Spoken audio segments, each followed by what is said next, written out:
welcome back to another episode. Please remember to like, subscribe, leave us a comment or a question. We do answer them. There are full episodes around the questions that you can either put publicly or DM us, whatever you feel most comfortable with. Do it. Today, we're going to be talking about 2023 predictions. So we're in the middle of December here, 2022, and we're going to get into some of these things, what I see, what does Ricky see. We're going to get this kicked off with the topic of budgeting for marketing spends. So I actually personally believe that marketing spends are going to be cut back in Q1 of 2023. Some people are not going to do it. I think more than some are going to retract their budgets, especially around media spend. They're going to be looking to reformat where the spends are going. So taking from certain channels and testing new ones. But overall, I think it's going to be down, especially if you look at year over year inflation, call it, on ad spend. So like the increase in ad spend on a per unit basis. So ad spends will not match the increase. So people are going to be getting less. And as people get less over last year, they're going to start retracting their budgets a little bit.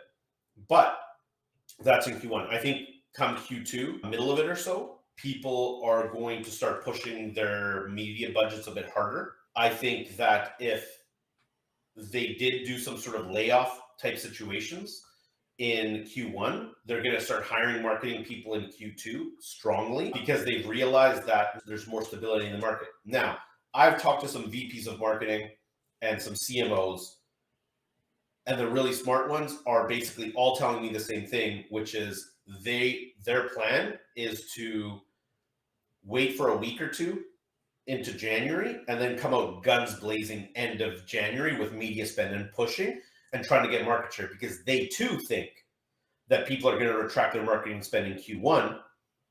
And because of that, they're like, okay, if everybody else is backing off, I'm being aggressive. And their goal is to take their competitors' market share. Yeah, exactly. And when it comes to my predictions, Nick, I've basically got one big one for next year, which is I think that AI is just going to reach a new level of mass adoption, especially within agency operations. Some of these tools that are now available, they've just reached a certain level of cost that is too attractive to not look at. Things like creative design, copywriting, so many different areas where AI can be involved. Yeah, and in general technology, right? So this isn't a thing where it replaces the people. It enhances the people, right? So don't think of it as person versus machine. Think of it as person with machine. So the machine is doing kind of the grunt work or the heavy lifting, and the person's the one behind the scenes being strategic, guiding. This also means that the productivity per person in a marketing team can go up. So what we've seen, and this is a little bit of behind the veil kind of stuff, is that in some of our tests, we're seeing things like writing AI outperform writers for ad copy, for short form copy. We're seeing the algorithms beat humans. And we've been running these tests for well over a year, like a couple of years. And back then, the AI beat the human maybe one time out of 10, maybe 2 times out of 10 kind of thing.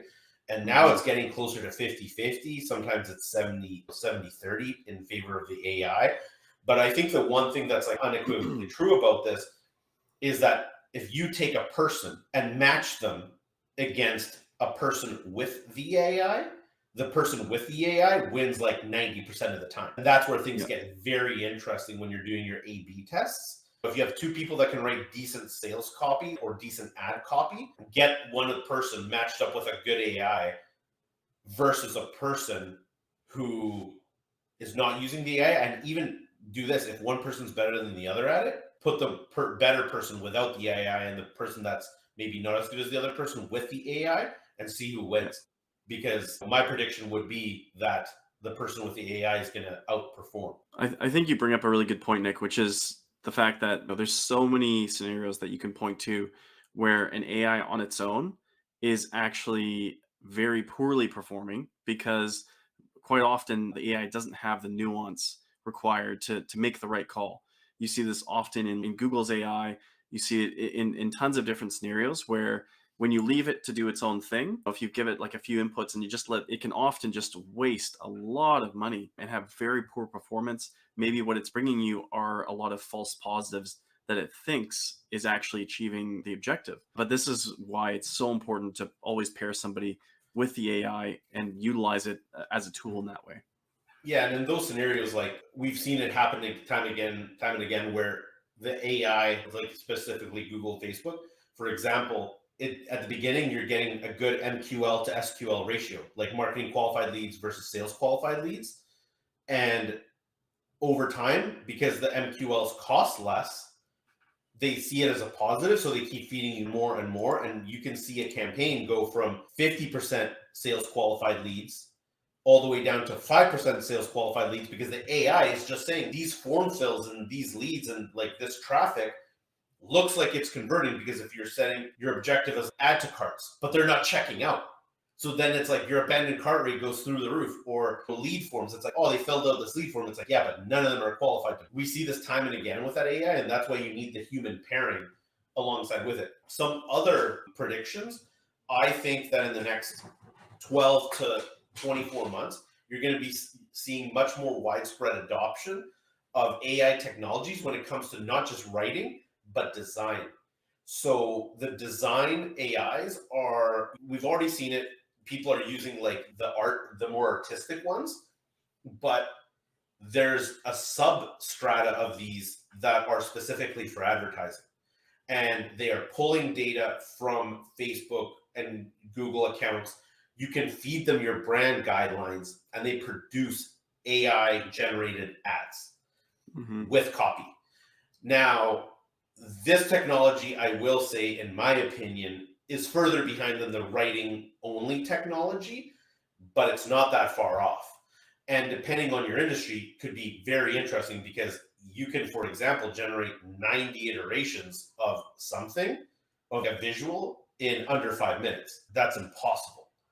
With all of the different sizes, all of the everything, like done. So it's 90 versions of the same ad in all the ad formats, right? It's like impossible. The AI can do it. Again, should your digital team be using this, or should your design team be using it? I think, again, the answer is pair the person with the machine. Don't let the machine do it on its own. One other prediction I would add to this is we're going to be seeing a lot more 3D based design elements. It's actually already pretty popular, but the number of companies using it isn't that many. It's just that the ones that are using it are quite prolific in the use of 3D modeling to run ads. The not so secret behind this is that once you have a 3D object in the program, it's not that much more to make it move in a different direction or what have you. The initial cost of it is high. There's no doubt about that, and a lot of effort. But once you have everything in there, again, much higher scale. Obviously not the scale of the AI. As those become more and more commonplace, I think we're going to see design really go to a place that it hasn't been able to evolve to in like years. And I would say that specifically creative, both writing and design, this is a major disruption that can happen. And I don't know if it's going to be the new standard. I'm not here to say that. What I am saying is that we should be all keeping our eyes on this, because this opportunity, I don't think it's going to happen for a long time. All right. So thank you so much for joining us for another episode. 2023 predictions. This time next year, we're going to revisit these and see if they came true. Until next time, thank you so much.